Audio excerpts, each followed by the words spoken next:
পারে গিয়ে উপজাতিদের হাতে কত কিছুই তো খেলেন, কিন্তু কখনো কি বোদা হেবাং খেয়েছেন?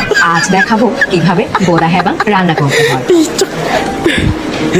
বোদা হেবাংয়ের জন্য দিব পরিমাণ মতো পেঁয়াজ, দিয়ে দিব থেতলানো আদা, রসুন এবং মরিচ, দিয়ে দিব স্বাদ মতো সামান্য পরিমাণ হলুদের গুঁড়ো। সবগুলো উপকরণ একসাথে মাখামাখি করে নেব।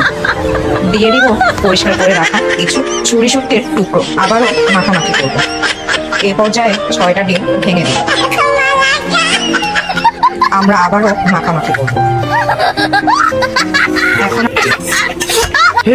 এখন আমরা সবগুলো কলা পাতার মাথা ধরে এটা কলা পাতার থলি ফয়েল পেপারতে থলির চারপাশে ভাঁজ করে দিব। খুব অল্প আছে